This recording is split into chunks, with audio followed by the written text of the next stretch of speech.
मुसलमान की जिंदगी पूरी पैदाइश से लेकर मौत तक इस बात में है, अल्लाह के अलावा ये किसी को बड़ा नहीं मानते।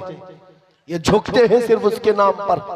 जाओ मस्जिदों में इमाम को कोई और नाम लेकर झुका कर दिखाए इस कौम को, कभी नहीं झुकेगी।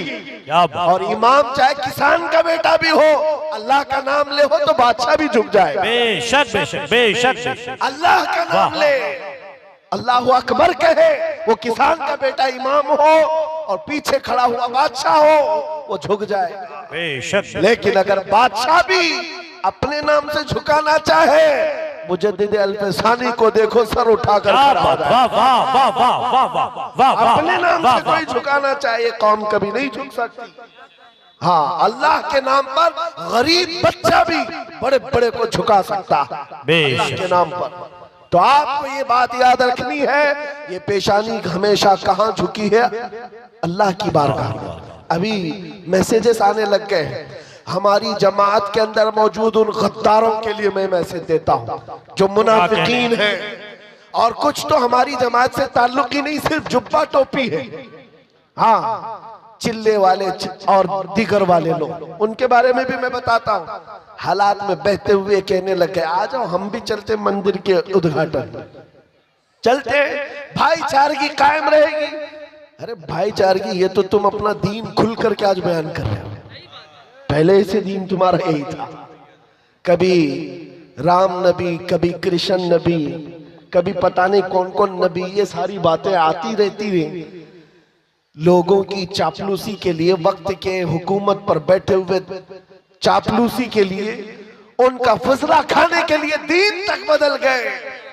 मगर मेरे अजीजों नौजवानों, इतनी बात याद रखो, तुम्हारा ईमान इतना सस्ता नहीं है कि 5 साल की नशेड़ी हुकूमत के हाथों बेच दो। हमारे बुजुर्गों का ईमान ये था, मुरादाबाद के किफायत अली काफी को 7 दिन तक अंग्रेज जिस्म पर स्त्री फेरते थे, गरम स्त्री फेरते थे, चमड़ी जल गई थी, और जब रात होती थी जली हुई चमड़ी पर नमक छिड़कते थे। पूछते थे किफायत अली काफी, आजा हमारी हुकूमत में मनसब दे दिया जाएगा, ओहदा दे दिया जाएगा। उस वक्त किफायत अली काफी कहते थे, मेरा दीन इतना सस्ता नहीं है कि चमड़ी के जल जाने पर मैं अपना दीन का सौदा कर लूं। अंग्रेजों ने कहा, फिर तैयार हो जाओ सूली पर चढ़ने के लिए। खुशी खुशी कबूल कर लिया, सूली पर चढ़ाया गया है, फांसी के फंदे पर। जानते हो किफायत अली काफी, अल्लामा किफायत अली काफी को जब फांसी पर ले जाया जा रहा था,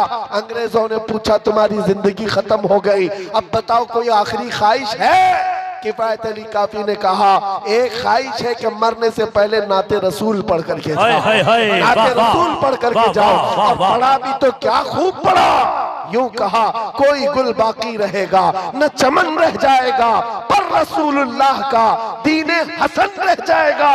सब फना हो जाएंगे काफी वो, लेकिन हश्र तक नाम हजरत का जुबानों पर चलन रह जाएगा। ये हमारे आबा व अजदाद, हमारे बुजुर्गों का दीन है, जो चमड़ी छिल जाने पर भी मेरे अजीजों दीन का सौदा नहीं करते थे। और ये तो 5 साल 10 साल की बात है ना। अकबर बादशाह की हुकूमत पता है आपको 40 साल से ज्यादा चली। हाँ, मुगल बादशाह जो पूरा दीन बेजार घर में मंदिर बना चुका था, और उसने नया दीन कायम कर दिया, दीन इलाही, और इसके खिलाफ जो खड़ा होता उसको मार दिया जाता। लेकिन हालात को देख करके हो सकता है औरों ने खामोशी इख्तियार की होगी।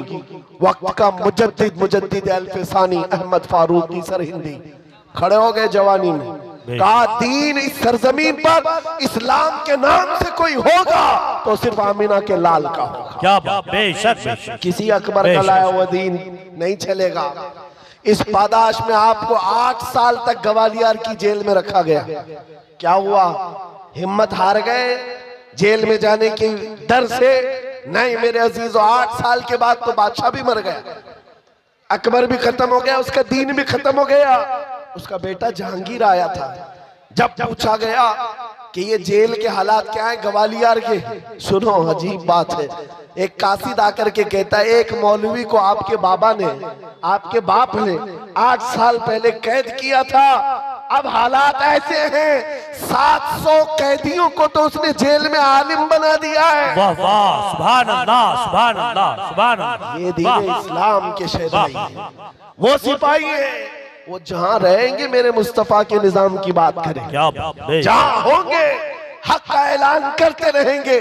आज तो हम यहाँ बैठे हैं, कल दार पर चढ़ेंगे तब भी यही कलमा कहेंगे इंशाअल्लाह। न घबराओ मुसलमानों, खुदा की शान बाकी है, अभी इस्लाम जिंदा है, अभी कुरान बाकी है। ये जालिम काफिर क्या समझते हैं जो रोज हमसे उलझते हैं, अभी करबला का आखिरी मैदान बाकी है। बेशक बेशक, वाह वाह। आपको घबराने की जरूरत नहीं है, डर के साथ जीने की जरूरत नहीं है, लेकिन जरूरत है तो इस बात की कि शायर इस्लाम को खुल करके अमल करो, टोपियां छुपा करके, दाढ़ियां छिला करके नहीं। आज के दौर में टोपी रख करके जियो, दाढ़ी रख करके जियो। अगर कोई चिढ़ता है तो चिढ़े, कोई जलता है तो जल कर मरे। तुम नंगे रहने पर फख्र करते हो, मैं आमिना के लाल के अखलाक पर फख्र करूंगा। क्या बात, ये वाह वाह। हमारा मिजाज होना चाहिए, ये हमारा मिजाज हो। लोग फैशनेबल बन करके आज आधी आधी चड्डियां पहनकर बाहर निकलते हैं, उनको शर्म नहीं आती। तुम्हें हुजूर की सुन्नतों पर क्यों शर्म आए?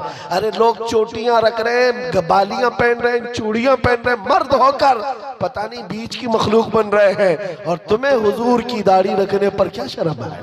किस बात की शर्म है? हया किस बात की? बस बात इतनी है मेरे अजीजों, तुम जब हुजूर को छोड़कर दूर जाओगे तो फिर पस्ती आएगी, फिर जिल्लत आएगी, फिर तुम मदद का इंतजार ना करो, किसी और गैबी मदद का इंतजार ना करो।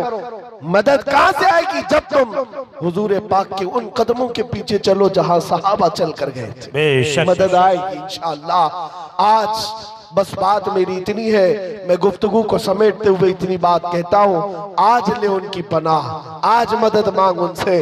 कल न मानेंगे कयामत में अगर मान गया, उन्हें जाना उन्हें माना, न रखा गैर से काम, लिल्लाहिल हम्द मैं दुनिया से मुसलमान गया।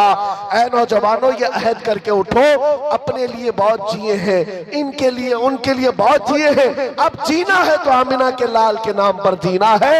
ये अहद करेंगे, या रसूल अल्लाह, दहन में जुबान तुम्हारे लिए, बदन में है जान तुम्हारे लिए, हम आए यहाँ तुम्हारे लिए, उठे भी वहाँ तुम्हारे लिए, और जमीनो जमो तुम्हारे लिए, मकीनो मकान तुम्हारे लिए, चुनी नो चुना, तुम्हारे लिए, और बने दो जहां तुम्हारे लिए। लब्बैक या रसूल अल्लाह, लब्बैक या लब्बैक या रसूल अल्लाह, लब्बैक या रसूल लब्बैक या रसूल अल्लाह। लब्बैक या रसूल। व आखिर दावाना अनिल हम्दुलिल्लाहि रब्बिल आलमीन।